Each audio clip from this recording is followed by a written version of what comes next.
Today is Wednesday, and we're taking you to a wonder of the world for Where's It Wednesday? Yeah, I just had a site on it right there. And thank you to Marjorie Delzell for this suggestion. We're going to one of the 7 wonders of the world, Petra, Jordan. And Petra is the capital of the Nabatean Arabs, located in a remote valley among sandstone mountains and cliffs. It's one of the most famous archaeological sites in the world, and it's unknown exactly when Petra was built, but it began to prosper as the capital of the Nabatean Empire from the 1st century BC. Petra grew rich through trade in frankincense, myrrh, and spices. At its height, Petra reportedly had a population of 30,000, but the city began to decline as trade routes shifted. Then a major earthquake in the year 363. Petra gradually started being abandoned. Although rediscovered in 1812, it was largely ignored by archaeologists until the late 20th century, and many questions remain about the city to this day.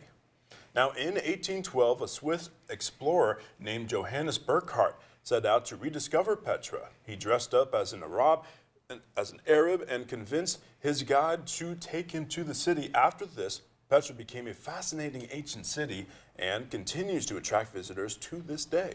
Petra is also known as the Rose Red City, derived from the beautiful color of the rock from which many of the city's structures were carved.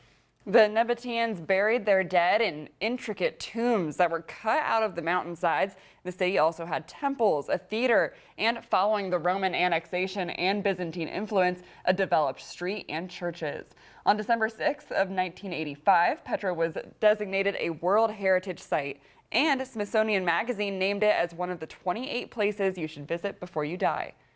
And there are definitely a lot of sights to see and things to do in Petra to keep you busy. One of the most notable is walking along Al-Sik, a narrow gorge that leads you into Petra. Al-Sik is Petra's Grand Canyon. It's a massive gorge that was carved out by flowing water. And even though it's a bit out of the way, it's one of the most unique places in the world. Absolutely. Another breathtaking sight is the Treasury Rock Tomb. It's the first thing you see as you enter Petra. The treasury is named as such because of the large collection of carved niches on the structure's facade. These niches are said to contain the ashes of the deceased. And speaking of tombs, the stunning series of royal tombs is another must-see. These tombs are carved into the side of a cliff that are said to be the final resting places of the city's kings and queens. Very fascinating. Well, that wraps up another edition of Where's It Wednesday? And if you have any ideas of a place you want us to visit for Where's It Wednesday, send us an email or shoot us a message on Facebook. And